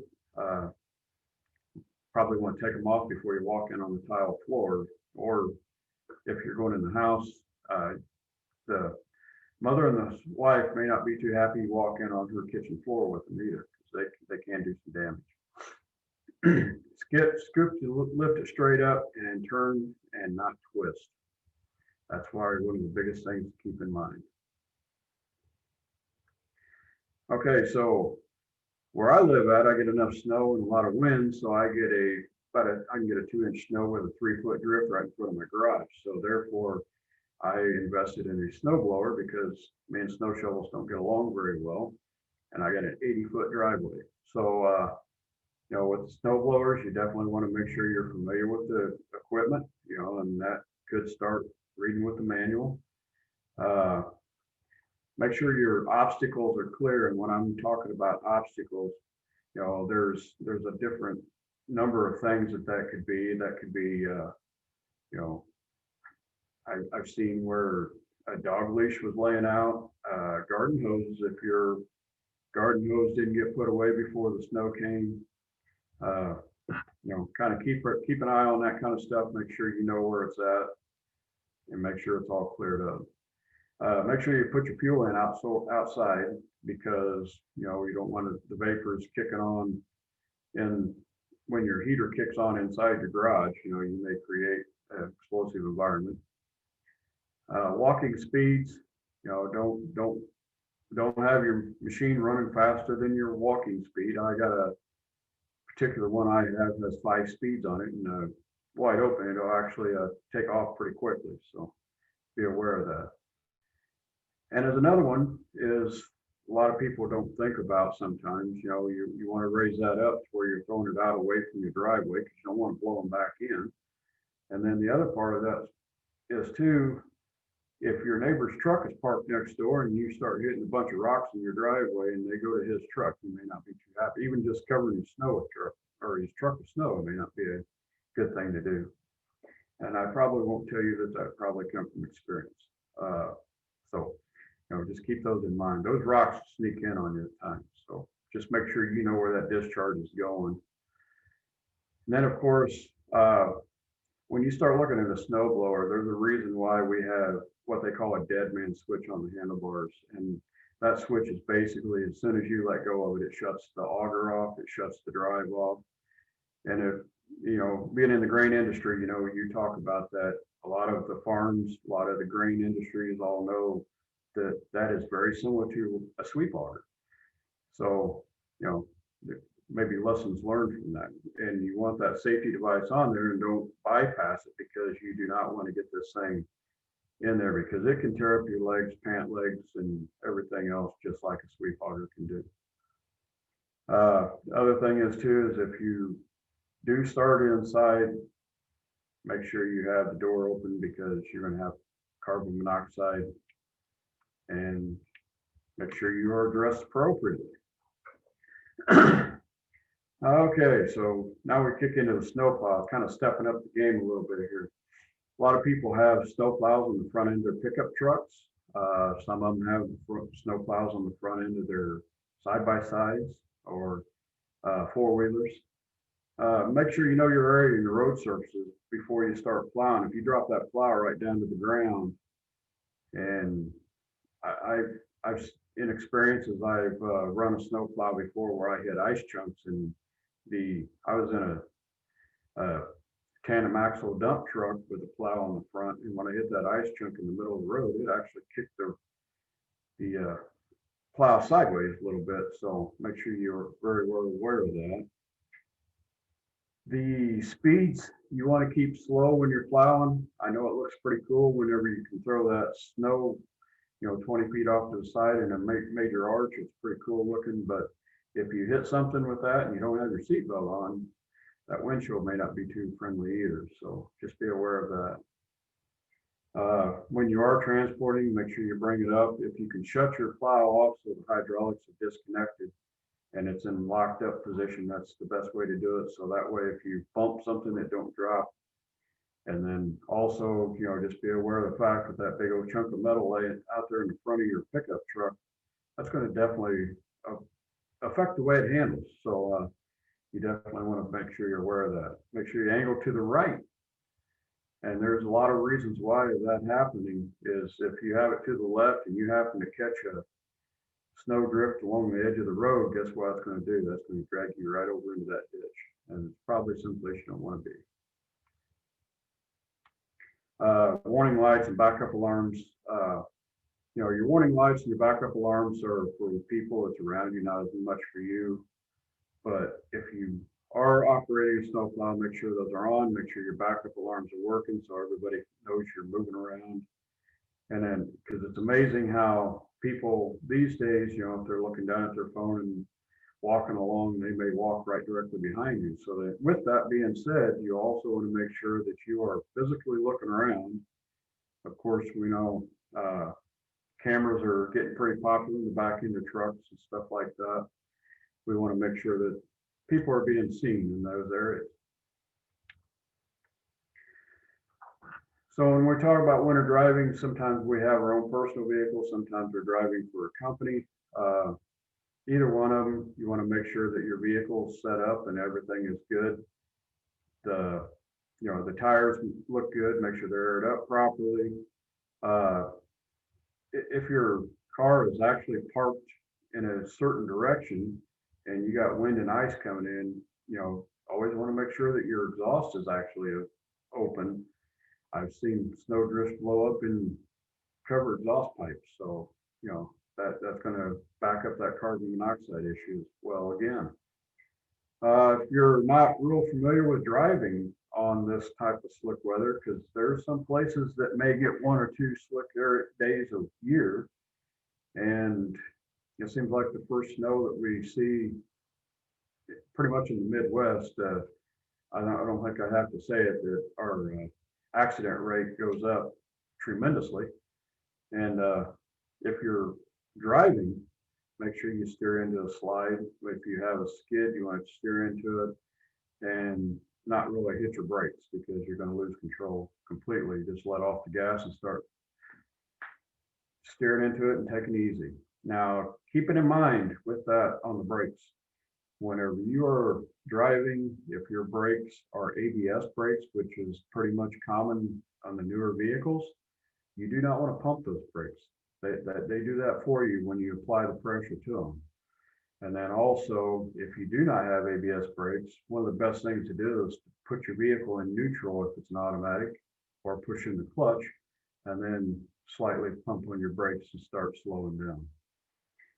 And one that is really important is allow plenty of extra time and a lot of distance, because obviously, a lot of people with four-wheel drives, yeah, you get good traction and you can drive faster, and you may even be able to control it a little bit better, but you're not going to stop any faster. And actually, if you're driving faster, your length of skid is going to be much longer than it would be if you're going slow. Emergency kits. If you're going to be in areas where there's a lot of blizzards and that kind of stuff, you want to make sure you have an emergency kit. And that can consist of anything from blankets to extra clothes, snacks, something to drink, because hydration is still important. And then if you get stranded, make sure that you stay in your vehicle. It seems like every year on the interstate, we see these big pileups somewhere in the country. And if you're standing on the edge of the road, you don't have anything around you. And at least if you're in your vehicle, you may not be faring too well with it, but you'll have a better chance than you are standing out in the open. All right, so we're going to talk about a little bit of cold stress here. A drop in skin temperature usually results in your body temperatures going down. And there's 4 factors that are really the things that's going to contribute to that: cold temperatures, winds, and dampness and cold water. Seems like we always hear about somebody drowning in the cold water, and a lot of them, there has been several of them that have been brought back after being immersed in cold water because it basically shuts your body down. But anyway, the cold stress, your body can't warm itself up, and when you start shivering, that's your body trying to bring your temperature back up. So usually your tissue is going to freeze first, and that is your nose, ears, cheeks, fingers, toes. Most people know that the biggest part of the heat goes out of the top of the head, so that's where a hat's important. Frostbite, if you got uncovered skin, and I believe it's under like 15 degrees below zero, the frostbite can actually be there in just a matter of a minute or two. I see more and more young people, my son being one of them, wear shorts and t-shirts all the time. So, every once in a while I'll throw a picture up like this for him just so he can see what happens whenever your skin's exposed. So not beautiful pictures, but it's the actual fact. All right, so trench foot immersion. When your feet start getting wet from being outside, this is where the waterproof boots come in pretty handy. Your feet can get wet and they start getting cold. And if you don't get them taken care of, you don't change your socks and you don't change your boots, you can get reddening of skin, tingling, pain, cramps. And the best way to do it is just get your shoes off, get the wet stuff off of there, dry your feet, and try to stay off of them as much as you can. And in some cases, you're going to have to seek medical attention. And I'd say that picture on the right, that would definitely be a medical attention situation. So wind chill, when we talk about wind chill, we all know that whenever your temperatures are down and then the wind starts kicking up, those wind chills drop pretty rapidly. It don't take a whole lot of wind when it's 10 degrees outside to make it go below zero. So air temperatures around 40 and the wind speeds around 35 mile an hour, your wind chill can be at 28 at that point. And so this is basically, it's a feel like temperature when you're outside. So this includes the importance of being able to rotate your people around just like you do in the summer and the winter. You want to make sure that you work in cycles. Blizzard warnings. Usually that means that a blizzard is pretty much in place, and 35 mile an hour wind, you're going to have blowing snow, you're going to have visibility issues, and could last for 3 hours or more. That's pretty much a typical wind chill advisory, means just that, that you're going to be outside. A wind chill advisory for north central Indiana, where I'm at now, maybe you may see it at zero and the wind's going to be 30 mile an hour, but if you're in Oklahoma, that may be 40 mile an hour with 35 mile an hour winds. So it's going to be relative to where you're located. Wind chill warning means that that's where you're going to start seeing these, your skin's going to exposed skin will freeze in a matter of just a very few minutes. And usually that's less than 10. Winter storm warning. This is where you're going to start seeing it's just like your tornadoes and everything else. You're going to see the snow, and it's pretty much imminent, or is occurring at that point in time. You'll usually start seeing these a few hours out. Some of these winter storms in the Midwest seem to be pretty difficult to predict. So, the tracking of the storms, I think we got one that's coming across in the south part right now. And I believe southern, Arkansas, Missouri, and down in that area, I believe is in line for seeing some winter weather. And I don't know if it's a warning or if it's a watch, but they do have some winter weather in that area.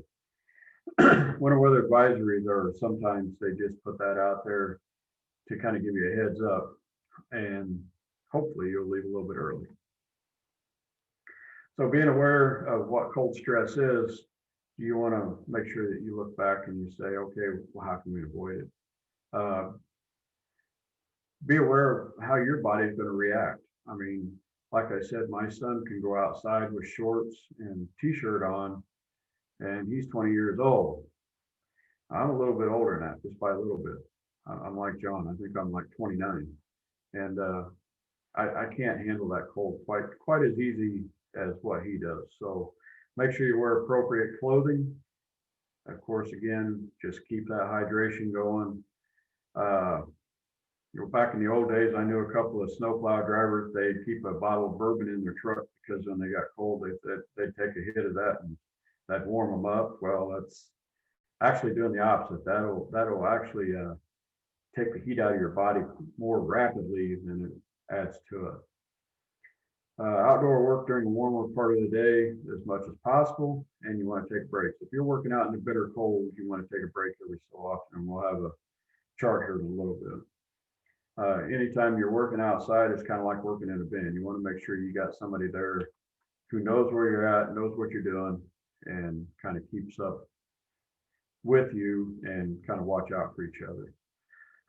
Without going through a lot of different things on this, this is just I believe this may be a handout of some sorts.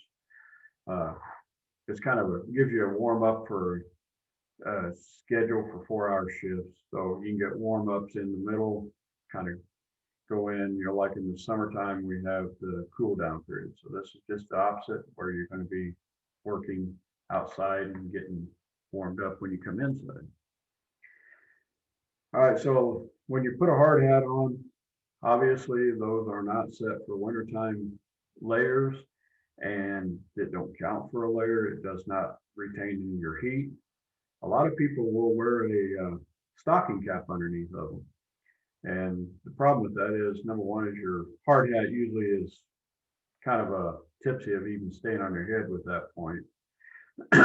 And the stocking cap is going to be moving around and everything else. So best thing is get you a hard hat liner. It connects to your hard hat. It'll allow you to pull it down and keep it somewhat tight to your ears.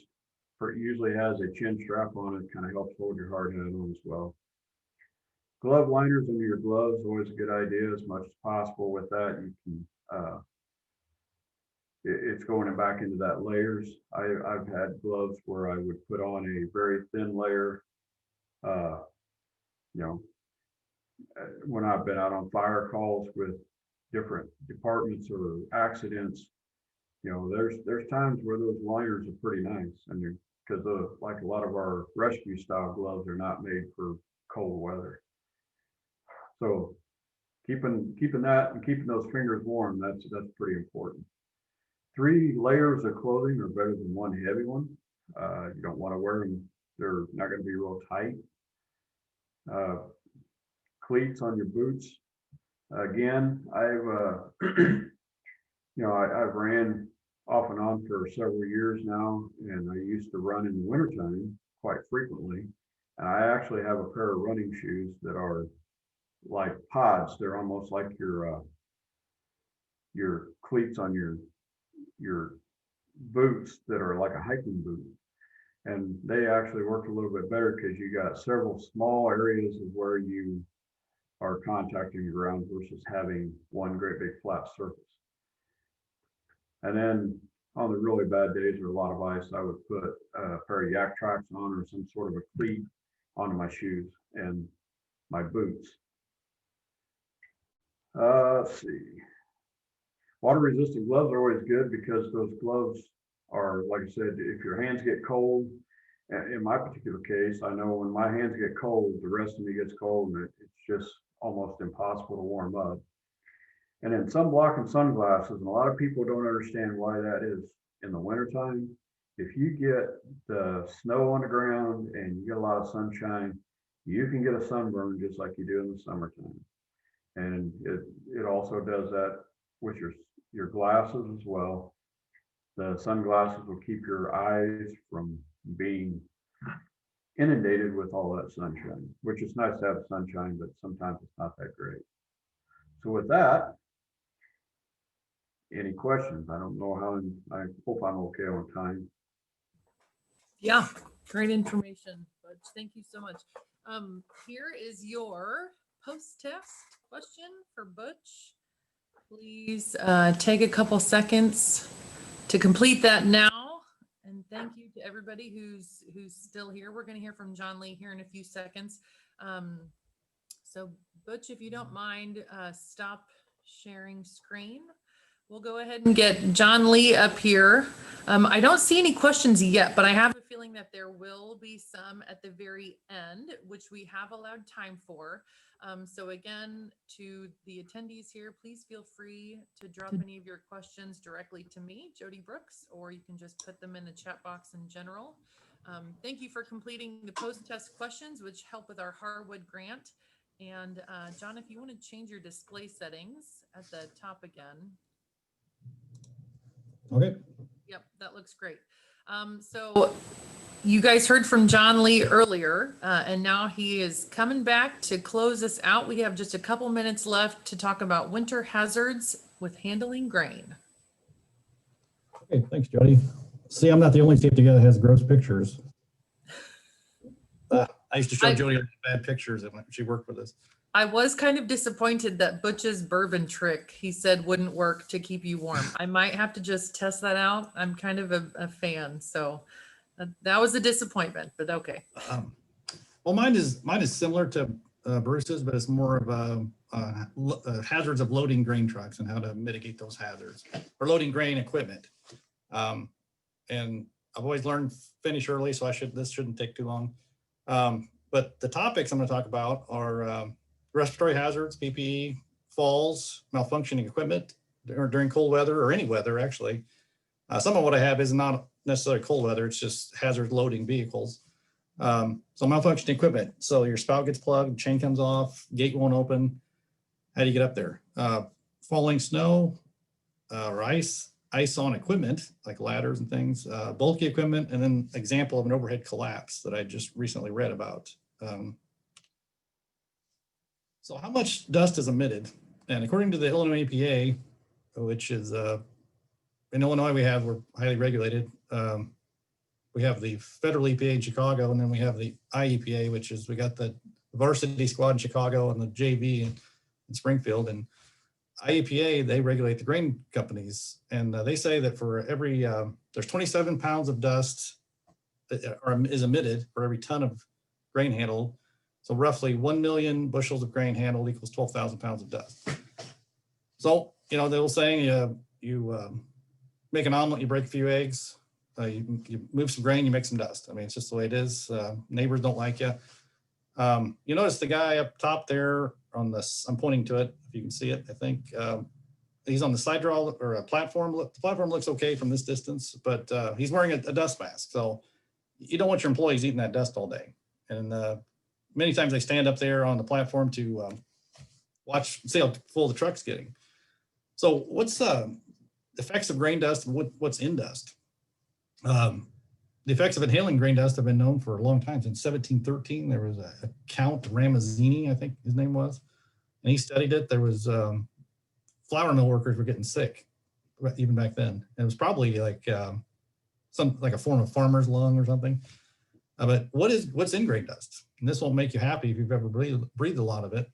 You got husk particles like the corn husk, probably the pod particles. You got bacteria, molds, spores, or fungi, however you pronounce that. Insect parts and pollens. Remember when I was a kid, I'd crawl up in wagons and a corn wagon, and you would see a third of a grasshopper. Well, eventually that thing dries out, breaks into dust, and you end up breathing that. A lot of the bacteria and molds don't hurt you, but some of it can hurt you really bad. So you want to protect your employees and yourself from dust, from exposure to dust. And commercial facilities should do a survey, see how much dust their employees are exposed to. I think there's a device called a mini RAM where you can see how much your employees are actually getting. Of course, farmers don't have to do that, but pretty much in the grain industry and farming, dust masks are worn. And the one on the right there, that thing was gold back in March and April. Those are $5 a piece. I've seen $6, $8 a piece for those. Fortunately, they're coming back now, but for the commercial industry, it's based off of the OSHA standard 1910-134, and there's just rhetorical question here. Are these respirators? And the answer is the one on the right is technically is a respirator. We call it a dust mask, but it's technically a filtering face piece respirator. The one on the right there is it's just a comfort mask. It's not a respirator. That's what you buy at Ace Hardware. Whatever you use, they have to be NIOSH approved. And NIOSH approved dust masks have 2 straps. And that one on the left only got 1. So every box, and everybody never looks at it. And it's on the box when you buy a bunch of them, bunch of masks, and it's also in a little pamphlet you get with it. Nobody ever looks at it, but it's important to wear them right. You're supposed to stretch the straps, get them conformed the way you need them. Lay it in your hand like figure 2. You pull the top strap to the crown of your head, and then you pull the bottom strap up and around your ears. I see a lot of grain people, they end up on top of their ear, and it's harder to get a good seal that way. And then you bend the nose piece, and then you do a pressure check. Some grain companies that I know, they fit testing actually, where they'll have guys do this, put a hood on with Bitrix or a nasty smelling stuff or something that when you smell it, it's almost like a taste too. And they'll actually fit test for these. But it's critical you wear them right. If you're gonna wear one, you might as well wear it right. And they're designed, these are N95s, they're designed to get 95% of the filter, 95% of the contaminants for what they're designed for if you're wearing it correctly. But if they're open on the top, it's not gonna work. And if you're a nurse, you definitely wanna do that for COVID. So, fall hazards. These, the one on the right there, I think I got this picture from a person in the audience, so he'll like this. Good shape, handrail looks good. Your standard handrail, 42 inches, 21-inch mid rail, toe board, and they're up there watching the bin fill. That's in normal situation, no big deal. Load trucks, no big deal. But like in the picture on the right there, older spout, older gate on a bin. The grain guys in the audience, what do you think that ladder's for on top of that fan? That's to crawl up there to put the chain. So either the chain falls off the pulley, the gate won't open for some reason, or there's a plug and you can crawl up here and you can poke down. And I'll bet you a whole bunch of money that some truck drivers were having trouble with this spout plugging and they got tired of having to call somebody. So they probably found a ladder laying around, stuck it up there. Not good at all.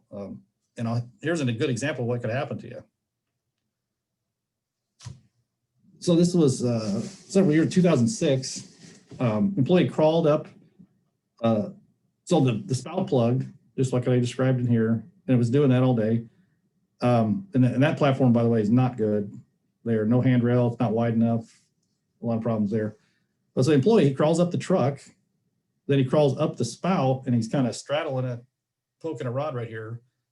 And this guy wasn't as young as he used to be. He was probably upper 50s. He fell. Not that it matters, anybody could fall. How old you are. And he did a face plant on that asphalt there, which, by the way, that was probably paved because of dust problems with neighbors. And he had 1 month in the hospital, broke his left wrist, which required surgery. Right elbow had pins. Impact on the right side of his head caused the left side hematoma. So you hit your head and then your brain sloshes to the other side and you get the bruise on the other side. Cut near his eye, lost all vision in his right eye from the pressure. And with therapy, all of his bone injuries, arms, wrists, and they healed, but he never did get his sight back just from falling that far. I mean, so what should you do there? Well, the best way was if you have a JLG or something like that, you could get guys up there and unplug it. A portable, a compliant extension ladder, rated for the right amount of weight. The stickers are on it. It's set up right with a 4-to-1 ratio. For every 4 feet you go up, you move it out a foot at the bottom. But doing these things is not, that happens a lot, setting up rinky-dink ladders, and that bad things happen. That represents. So the rolling stock has always been a problem in the grain handling industry. The rolling stock is not covered by OSHA, but the employees are. So if this, of course, that's one on the left there is a feed truck, and the guy crawled up here and he's probably closing lids or doing whatever, and it has to do that. but it's a hazard. Some places will have fall protection for this type of thing, but when they go on the farms, there's no fall protection. And of course, you can't have handrails, so I don't have an answer for that. But that's training. There are falls from trucks like that. Here's a guy loading a hopper semi, and that ladder would never comply with OSHA. That ladder he crawled on, that little platform he's standing on, is not wide enough. Just like this truck, they don't have to comply with the distance spacing and the widths. Rail cars are the worst for that. Rail car ladders. Butch talked about rail car fall protection. This is an example of it. There's a self-retracting lifeline, like you talked about. Rail car. I don't want to get into rail car safety. You could talk for 2 days on that. But there've been, in my career, I've dealt with several falls, and it's a 14, 15-foot fall. Like in this picture, the guy, you really shouldn't step on the lids like that, in my opinion. I'm sure it happens all the time. There've been people fall in the cars and they get knocked out, and they're the next one to load, and they get loaded upon. And they don't know the person's in there. Or like in this, they see the doors. So basically what he's doing, he's probably unlatching them and then flipping lids. And then he comes back around, and then where he goes and flips them. And then on next time he comes back and throws them back shut and then latches them. We had a case in Illinois in 2008. The door was like this, and where my cursor is. And a guy he was actually, it was the other way around. He was closed like this, but it wasn't latched yet. And a gust of wind came, blew the lid up into his leg, and he was on this side, and it knocked him off and killed him. So nothing, happens every day on rail cars. It's something you need to take precautions and have training on, and fall protection. No brainer things, but you get snow on grain bins, it falls off. Eventually it melts and falls off. There's a picture here. It doesn't really show that the damage in person was much worse than this picture represents, but the snow fell from a bin roof and damaged a fan transition. Witnesses said they heard a very loud bang. It was actually several loud bangs, because it was several layers of snow falling, and they had no idea what it was. Scared the heck out of them. But imagine if somebody was there, if there was a side draw spout right there, and all that fell on somebody's head. How much could be up there? And this goes for any bin, but these are commercial 105s. And a 105-foot diameter grain bin has 140 roof sections. So every one of these vertical lines, there's 140 of those all the way around. And a bin sheet, like probably 4 stiffeners, maybe 5 lengthwise. So there's 140 roof sections, 4 roof sections per panel. Snow varies in weight, depending on moisture content. I think it can get up into the 40 pounds per cubic foot, but I just picked the lower one for this. This would be the drier snow. There could be as much as 1,000 pounds on every panel. And imagine that fell on somebody, ruin your day. So what's the answer?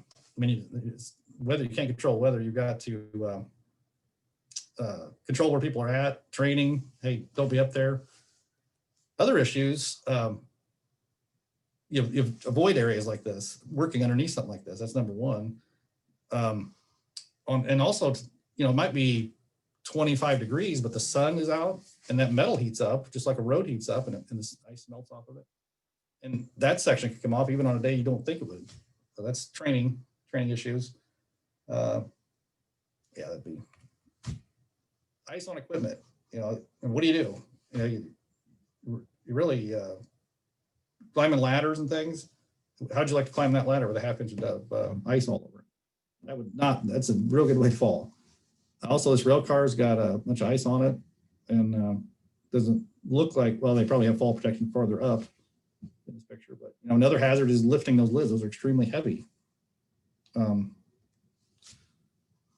Here's one.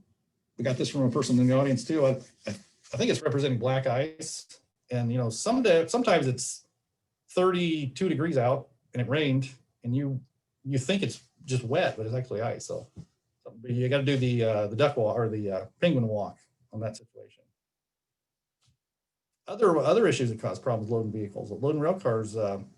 What if you're ill-fitting clothes? The picture of the guy been over here opening the lid, his coveralls look okay to me, but I see a lot of guys wearing coveralls that are way too long, which is a major trip hazard. That's something to inform them of. You climb I've seen a lot of guys, even people a little bigger than me, and I'm not huge, they have trouble crawling up a cage ladder with equipment or with their gear on, which can cause problems. You get snagged, which can cause a fall on the cage. Again, all I'm just training, this is all no-brainer stuff. You know it, but things are just reminding you of things. I hope nobody's in the audience this is anybody they know. I just saw this on the internet. December 20th, December like 20, I think it was New Year's Eve, I think. A hopper bottom bin, or basically a 27-year-old drove under this hopper bottom, and the hopper part gave way as he's loading his truck, and it engulfed him and killed him. So it was a kind of a reverse engulfment of what I talked about earlier. And boy, that's certainly a tragedy by any means, but you know, it was 8,000 bushel overhead, which is a pretty good size one. And if you calculate that out, that's 448,000 pounds. So you got to watch these guys got to be trained to watch the bins for weird bangs. And these hopper bins, they take a beating. All that weight is hanging off these hoppers. And in my career, that's the 5th time I've seen something like that happen. It's not uncommon for those hoppers to go out like that, because like the hoppers, all that's just hanging off a lip, and the dirt can hang on this area, and then it rusts it and just fatigues it. So don't slide a pipe. This could be a loading situation where they were loading something and this pipe got spout got a hole in it and somebody slid down there. Looks like they have fall protection gear on, but I'd highly recommend you don't do that. You get a crane, do it right. But loading out grain can expose employees to hazards. Most of the hazards are obvious and can be mitigated with little forethought. Training is essential to mitigate all hazards. One more quick thing, a little bit of forethought. I just mentioned that. I was on a bin just recently, and they have the wraparound steps. It was a 90-foot sidewall, and I crawled all the way up there. And they put the ladder on the northeast side of the bin, so it never got sun. Or no, I'm sorry, they put the stairs on the northeast side. So in retrospect, they said if we do this again, we're going to put the ladders on the south side where it gets sun, where that ice can melt off. Yeah. Anyway, that's all I had, Jody. Excellent. Thanks so much, John. All right, you guys know the drill. If you have any questions, please feel free to throw those in the chat. Meanwhile, we do have this evaluation. There are more than 2 questions, so don't forget to scroll down, please, so we can adequately capture all of the amazing information you guys have absorbed the last 2 hours. So thanks so much for sticking with us.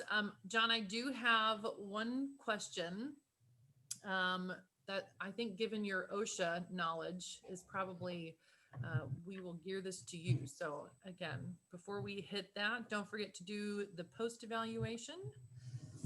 And thank you guys for helping us count all of these numbers for this Harwood grant.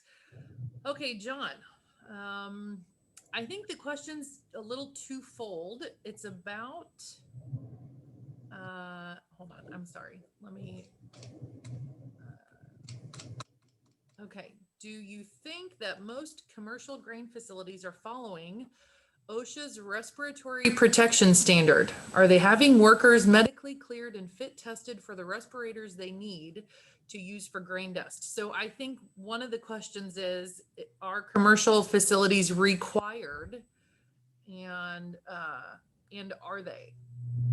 Well, commercial facilities would be required if the exposure of the employees is over the set limits by OSHA, which is it's 15 milligrams for is it corn and wheat, and then 10 milligrams per cubic meter for, I guess, it's 10 and 15 milligrams per cubic meter. And I don't remember which commodity it is, but if you're under those limits, then they don't have to require dust masks. But if they're over those limits, then they do, and they have to do fit testing, the whole 9 yards, the medical questionnaires.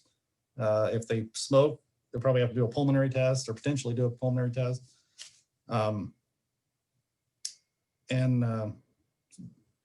The problem in most of the industry is many of them have not many have, but some have not done the test to know if their employees are exposed to above the limits they're supposed to be held to. Sure. Did that answer? I hope that answers the question. I think it does. If not, feel free to direct message me and we can clarify. Of course, feel free also to email the coalition. Alex, if you don't mind throwing up the coalition's email address again, that way attendees, if you guys have any questions that pop up afterwards, let us know. You can shoot an email to this email address and then we'll make sure the appropriate speaker gets it. I have a couple other questions here. Should we limit time that employees are outside? You know, like during cold weather? That could be for Butch or John.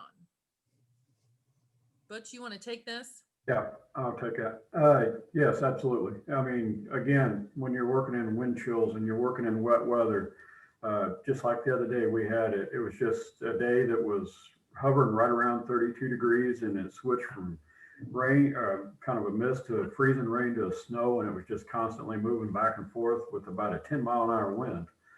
And if you're outside in that kind of environment, that cold is going to take you down, and it'll reduce your body core temperature. You need to go in and take breaks, just like in the summertime with the heat. Okay, perfect. Another question. Oh, I'm sorry. Was there any was that it, Butch? Yes. Okay, thank you for that. Should you allow hooded sweatshirts or any other warm weather head coverings under hard hats? Well, that kind of goes back to the stocking cap type of thing. Your hard hat's going to be kind of hard to keep on, especially with a hoodie and a stocking cap, because it don't allow it to, I guess, get up snug against your head. And the beanies or the hard hat liners, really, they have the attachment points for the hard hat, so that'll help hold the hard hat on as well. That is truly the best option. If you don't have hard hats, stocking caps probably your next best bet, because the other part with the hoodies, if you're working around equipment, especially, the strings on the hoodies are always another issue as far as entanglement. You know, sweep augers or anything of that nature, you know, they shouldn't be in the areas where they're unguarded, but that string can get through a pretty small guard as well. So that's always a concern. And they're usually baggy too, and you don't want to be real super baggy. Jody, I have a question for John.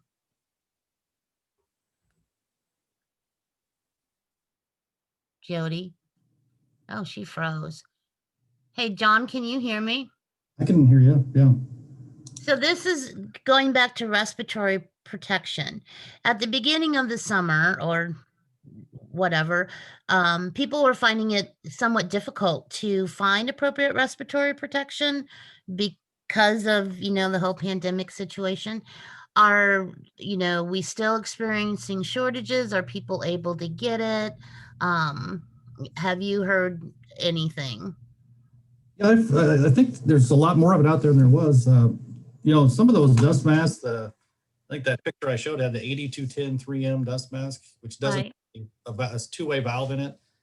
But there are the ones that have two-way valves, which a guy like me that wears glasses likes those. I'm sorry, not two-way valve, but one-way valve. Right. Those are not acceptable for medical use, so they don't want those. So those are available. Okay. But it got ugly. I serve on the National Grain Feed Committee, Safety and Health Committee, and well, they were down to bandanas. And OSHA gave leeway this year on that. If you did what you could, did the best you could. Right, right. They were using those one strap ones. I mean, gaiters. People went that far even.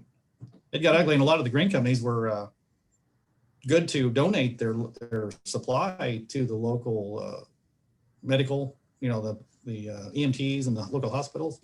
And then midsummer, oh, we're out and we can't get it. Huge problem. Right. But And now, that's what I was asking. I guess to answer your question is it's a lot better than it was. Okay. A lot. And so we're doing okay with it, or It's from my experience. I mean, some of the, like, I see Barb Grove on there. She might have a different opinion, but or Butch. But seems to be I see more out there than I used to. People keep telling me that. okay. We've been a lot easier being able to get the equipment on the respirators like that now. However, it may not always be the same one that we originally started off with. So if had 3Ms before, you may have to go to a Moldex or a different brand, but yeah, it is easier to get them That's at this point. good to know.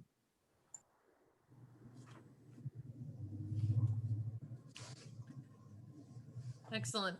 For email, again, we will let you know what resources we will this recording as well as the presentations. And please check out the Grain Handling Safety Coalition on Facebook. And if you need any help with resources, again, we have a ton of excellent education that you guys can learn from or that perhaps you can utilize with your employees. So email the coalition on that. And thank you all for being here. Everybody have a very safe wintertime season, and thank you guys for attending. So have a great day, everybody. Thank Take you. care.